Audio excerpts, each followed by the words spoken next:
నమస్తే అండి, welcome to Lynette's kitchen and blogs. నేను మీ మాధురి.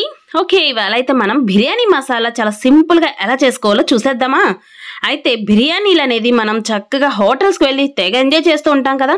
అసలు ఈ మసాలాని యాడ్ చేసినట్లయితే మనం చేసే బిర్యానీలో అసలు హోటల్కి వెళ్ళిన ఆలోచనే మానేస్తామండి. ప్రామిస్, ఇది మాత్రం మీరు నమ్మి తీరాల్సిందే. సరే, లేట్ చేయకుండా మనమైతే వీడియోలోకి వెళ్ళిపోదాం. ఈ బిర్యానీ మసాలా ఎలా ప్రిపేర్ చేసుకోవాలో చూద్దాం.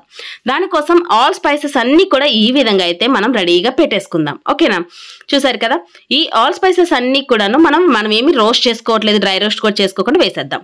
ఫస్ట్ వచ్చేసి జాజికాయ, స్టార్ ఫ్లవర్, అనాస పువ్వు అండ్ గ్రీన్ ఇలాచి అండ్ బ్లాక్ ఇలాచి అండ్ లవంగాలండి. లవంగాలు ఘాటుకు తగ్గట్టుగా వేసుకోండి. అండ్ ఇది వచ్చేసి మరాఠీ మొగ్గ అండ్ మిరియాలు. నెక్స్ట్ వచ్చేసి షహీజీరా వేసుకున్న తర్వాత ఇందులో వచ్చేసి చెక్క, లవంగాల్లో చెక్క అండి. చెక్కని ఈ విధంగా చిన్న ముక్కలుగా అయితే చేసి వేసుకొని బిర్యానీ ఆకులు కూడా యాడ్ చేసేయండి. ఇవన్నీ కూడాను ఫైన్ పౌడర్ అయితే చేసేయండి చాలు. ఇంక ఇందులో ఏమి యాడ్ చేయాల్సిన అవసరం లేదు. మనకి నోరూరించే గుమగుమలాడే కమ్మటి బిర్యానీ అయితే ఈ మసాలా ద్వారా ఫ్లేవర్ అనేది వస్తుంది.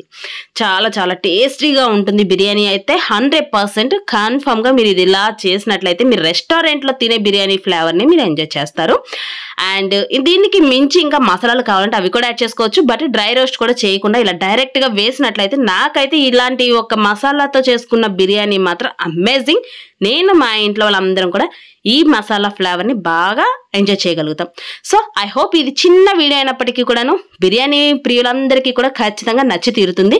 మీ అందరికీ నచ్చినట్లయితే లైక్ చేయండి, షేర్ చేయండి, సబ్స్క్రైబ్ చేసుకోండి. మరికొన్ని మంచి వీడియోస్ కోసం stay tune, stay connected. Bye friends.